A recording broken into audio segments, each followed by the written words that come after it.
Hello lovely people, welcome to another book chat, the regular roundup of stuff I've read at some point in my past. Sophie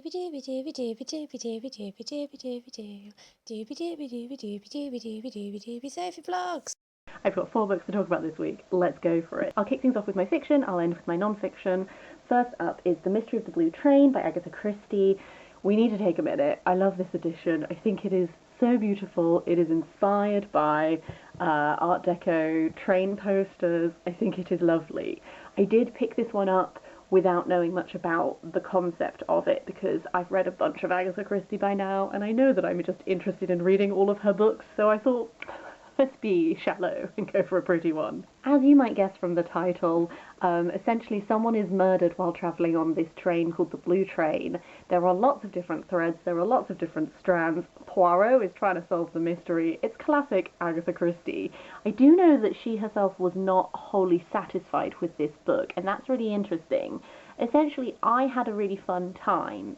I also haven't read any Agatha Christie for quite a while, so a lot of my fun time was me really enjoying being back in this world. There are some very classic Christie strands going on in this, I feel. One of those classic things that she does being, you reach a point in this where you suddenly understand the importance of details that you've been given earlier in the text that maybe, sometimes you read these murder mysteries and things are told to you and you have a sense that this is important, but you don't understand why.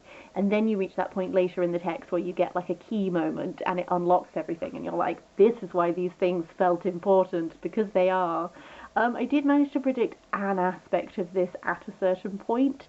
Not always a problem, because sometimes you're being given all the clues. There were a few elements of this that were a little like left field. I really like it when you have those moments when things are revealed and then you realise that actually you did have all the information and you could have put it together. There was an aspect, certainly, where I was like, I don't know if we ever actually would have been able to call that because it wasn't really given to us. There's a couple of moments where there are sort of like descriptions used to apply to people and you think that certain people are within specific roles of that like description, metaphor kind of thing. And then as the narrative goes on, you realise that maybe these two people are the other way round. Maybe that's different. So yeah, essentially I gave this a 4 out of 5 stars just because I had so much fun. I don't think it's necessarily the strongest Agatha Christie I've ever read, but I did have a really good time with it. It had all of those classic things I was hoping for, and I would recommend it if you're a Poirot fan. The other fiction book I want to talk about is Kingdom of Souls by Rena Barron. This is a YA novel that is set in a West African-inspired fantasy world, and we follow Ara. In this world, many of the people have magic. Ara's own mother is extremely powerful, but Ara herself has no magic. Events start to develop, children start to go missing, and Ara, in order to do what she can to help, starts to trade away years of her life in order to gain access to magic. That's kind of like the way I always saw this book being described. There is a lot more going on than that, and one thing I really loved about this is I felt like the world felt so interesting. It's a fantasy world that I don't feel like I've really read anything like before. A lot of the visual descriptions were really evocative. I just really enjoyed the unfolding of the world and getting to know sort of the different societies. There's the kingdom that Ara lives in, but then there's also where her family is from, which is very different. And I did find this magic system interesting, and this concept of trading away years of your life in order to gain the power.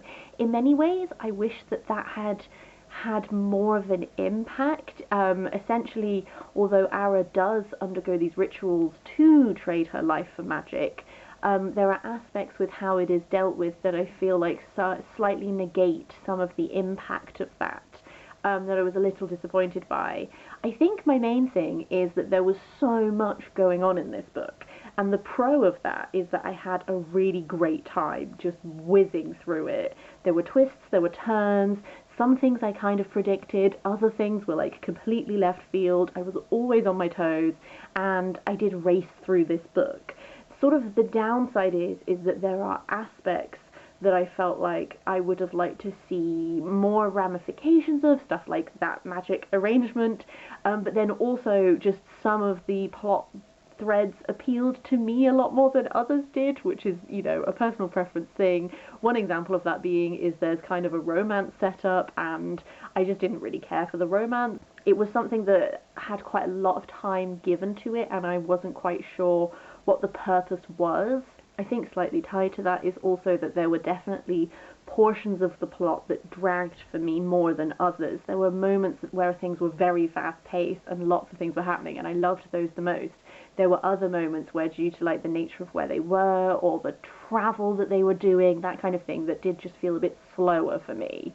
On the whole, for a first novel, I think there are some really cool ideas in here. I think the writing is gorgeous. I think I'm not sure if I'm going to continue with the series, only because I did do some looking at Goodreads reviews, and it sounds like that romance aspect becomes a lot bigger in the second book. I think there's like a love triangle. Essentially, it sounded like, of all of the niggles I had, it sounds like they are more present in the second book. So someone who really likes those aspects will probably really like the second book. I'm not sure if I'm going to go for it myself, but I am really interested to see what else Rena Barron writes, because there was enough of this that I really enjoyed that I am very intrigued by her as a writer. I'm just not necessarily sure if I want to continue this particular series, given that it sounds like some of the things that I didn't enjoy that much are more present. You know, that's just how it is. Onto my non-fiction, I also picked up Betraying Big Brother, The Feminist Awakening in China by Leta Fincher. This is an extremely interesting non-fiction look at the growing feminist movement in China, which is something that I did not know anything about. A lot of this focuses around the Feminist Five, who are 5 women who were arrested and imprisoned, and so the first chapter very much like dives into who they are, what they were arrested for, that kind of thing.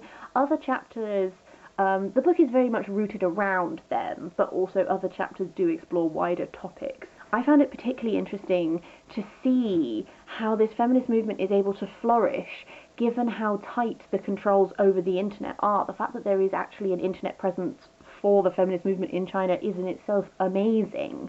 It was really interesting to understand sort of the tactics they used. Like, they very much chose issues which could be viewed as very apolitical, just stuff like there should be more bathrooms for women in public.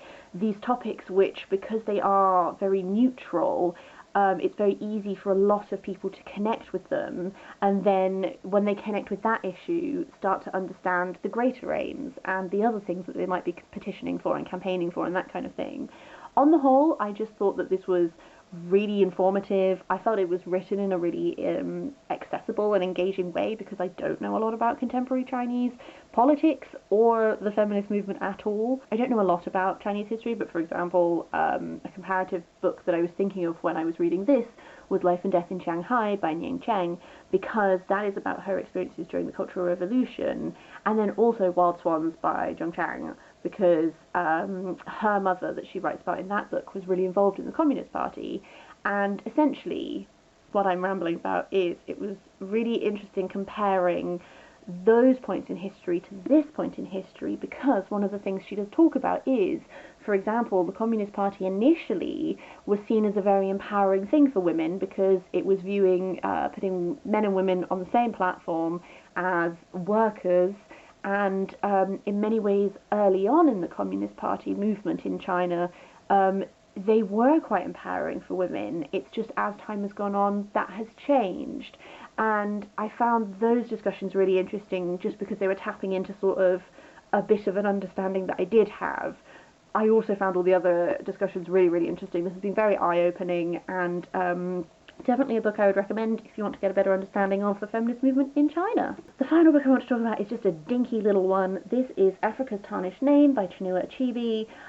This is just a selection of short non-fiction writings by Chinua Achebe. I found this so interesting because I've only ever read Chinua Achebe's fiction writing before. So I've read Things Fall Apart and Hour of God, and it was first of all just really interesting seeing what he writes like when he is being himself, because like Hour of God is the most recent of his novels that I read. I also read that this year, and that had so many different perspectives in it, and all the different perspectives had their own tone and style and that kind of thing. And that was an aspect of that book that I really enjoyed.